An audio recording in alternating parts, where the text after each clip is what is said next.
Everyone knows Virginia is for lovers, but few realize the Commonwealth state is also ground zero for one of the most mysterious murder sprees in our nation's history. A quiet 23-mile stretch of highway has long been thought to be the hunting ground for a suspected serial killer who may have violently attacked several couples at potential Lovers Lane areas. These tragic killings are known as the Colonial Parkway murders. A former prosecutor who was featured in Oxygen's new series, Lovers Lane Murders, Lonnie Coombs, joins us now. Lonnie, why do many believe these deaths may be the work of a serial killer?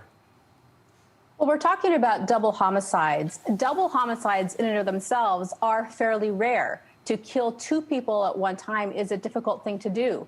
Here, you're talking about 4 double homicides, one happening each year for 4 years in a row. And in each of these cases, you have the couples sitting in a car in a situation that's like a lover's lane. These locations were isolated. They were at night. It was dark. There was not a lot of light around. They were in areas where if they were confronted, it would be hard to escape. And it was also, all of the areas were surrounded by trees, so if they tried to scream for help, they wouldn't be heard. Now, despite these similarities that you outlined, some investigators do not think that these murders are the work of a serial killer. What's their argument? Well, digging deeper into each of these cases individually, looking at the victims specifically and also the motives behind the killing and the manner of death, you see some differences coming up. In the first case, this couple, Kathy Thomas and Rebecca Dowski, appeared to be targeted because they were a lesbian couple. It looks like it could have been a hate crime. Contrast that to the second case of David Knobling and Robin Edwards. This couple had just met that day, and they decided to hook up again later that night, very surreptitiously. No one knew where they were going or what their plans were. They went to an area that was a lover's lane, but it was also known to be sort of a dangerous area where other criminal activity was going on. And it appears to be more of a random killing in this case. In the third case, we have Keith Call and Cassandra Haley, who were college students and were on their first date together. Their bodies have not been found for 30 years. The car was found that early morning the next day on the Colonial Parkway, about a mile away from where Kathy's car had been found. And in the very last case, we have Anna Maria Phelps and Daniel Lauer, and they weren't a couple at all. Anna Maria and Daniel's brother actually lived together in Virginia Beach, and Daniel decided he wanted to go live with them. So he had packed up his car, and Anna Maria was in the car for the ride down the interstate to Virginia Beach. They were supposed to get there around midnight. They never showed up.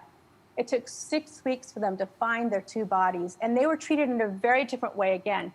They were lying next to each other, and they were covered with a blanket.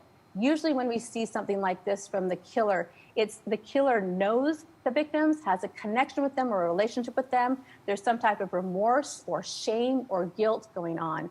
And so we see, when you look at all of these cases, specifically, the profile of the killer appears to be different on each one. So let's go back and look at that first case you brought up, the first crime scene. And we've recreated it. And again, these are all designed to help you as an audience understand the mindset of the person who committed these Colonial Parkway murders. Okay, this is the killing of a 27-year-old Kathy and 21-year-old Rebecca. Remember, was the first group we mentioned. And this is a lesbian couple that may have been a hate crime. This is the main road. This is the Colonial Parkway here. And the car, in this case, unlike the others, was actually pushed off the highway. You see it here, pushed off the highway. It is on this embankment, and that's where it was found. Lonnie, what happened here? So there at the bottom of that embankment is the York River, and it appears that the killer was trying to hide the car in the river. They ran into the shrubs, and so it stopped the car from going into the water. Yep. Inside the car, this was Kathy's white Honda Civic, were the 2 bodies of the victims. In the hatchback part, the rear of it, was Kathy Thomas. Her body was placed there after she was killed. And wedged in the passenger seat in the back of the car was Rebecca Dowski's body. Another interesting thing, in the car were both of the victims' purses. They were still in the car. They both still had money in them. So robbery was not the motive in this case. And then we have inside the car, diesel fuel had been poured around on the bodies and on the inside of the car. And up at the embankment, there were burned matches. So it appears the killer also tried to burn the evidence, burn the car, but it didn't work because diesel fuel doesn't light that easily. On the victims' bodies, there were ligature marks around their necks, showing that they had been strangled. And then their throats were both slashed. Kathy's was slashed so deeply she was almost decapitated. The cause of death was found to be from strangulation from the ligature. So the slashes to the body were actually unnecessary. They were already dead. So that's overkill by the killer. I mean, it's comprehensive analysis of what happened, and you can see this is very different. At least the mindset of the murderer was very different because all these elements were very focused on hurting these folks in a very bizarre way.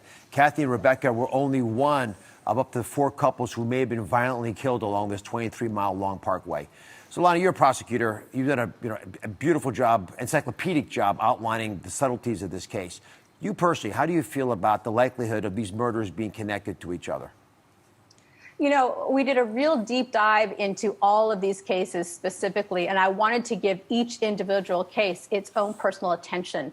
And doing that, I personally feel that the profile of the killer in each case was very different based on the method of killing, the motive behind it, the situation that these victims were in. So I believe that they were separate killers. The interesting thing is the third killing of Keith Call and Cassandra Haley. Their bodies were never found, but the car was left parked on the Colonial Parkway. There was an intensive investigation of the parkway during their double homicide, looking for the bodies in the water with dive teams and helicopters and dogs. Not one shred of evidence was ever found other than the car that I believe was staged there at the Colonial Parkway. Lonnie, thank you very much for joining us. Up next, Kathy's brother is here. Why he believes we can still find answers to these horrific crimes.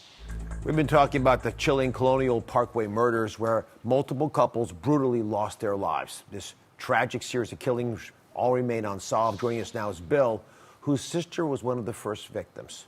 So your sister Kathy was a real pioneer. Who was she?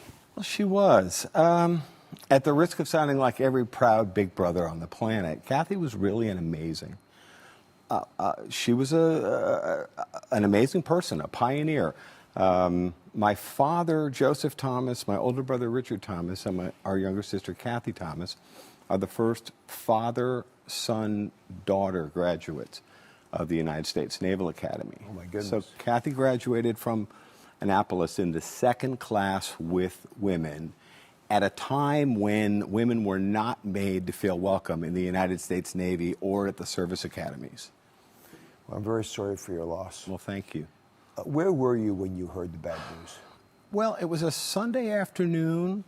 I was living in Philadelphia. I was at my apartment. My phone rang. It was my mom and dad. After he said hello, he asked me if I was sitting down.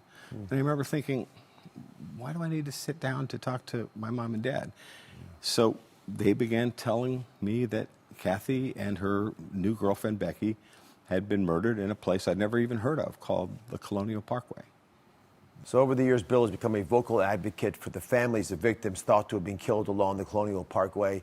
What has been the biggest challenge in trying to solve these crimes? Here you are 30-some years later, struggling. Well, there were a lot of missed opportunities in the early going of the case. 2 of the Colonial Parkway murders, 2 of the double homicides are FBI cases. 2 of the other double homicides are Virginia State Police cases. So in the beginning, it was a lack of coordination and a lack of information sharing. Now our challenge is it's 30-some years later, and we're dealing with advanced forensics, which are available to us now, but we're talking about evidence that's 30 to 34 years old. So what are the chances? Do you have hope? After all these years, do you believe your sister's murder and the other poor people who are lost on the Colonial Parkway, their losses will also be discovered? Without getting into too much detail, I know there is evidence and there are suspects. And if we can finally put this thing together, I believe that some or all of the Colonial Parkway murders can be solved. And the reason I believe that is because experts tell me the case can be solved. And they're suspects. Oh, my goodness. Well, this is an opportunity for the audience because, you know, there's many ways to figure out these cases. Sexual assault kits are not the only way to test for DNA. Bill, thank you very much. I'm sorry for your loss. I appreciate you coming to alert everybody because I do think there'll be folks calling in who've got clues. Thank you. Thank you for watching. Don't forget to subscribe and turn on notifications so you never miss out on new videos to live the good life.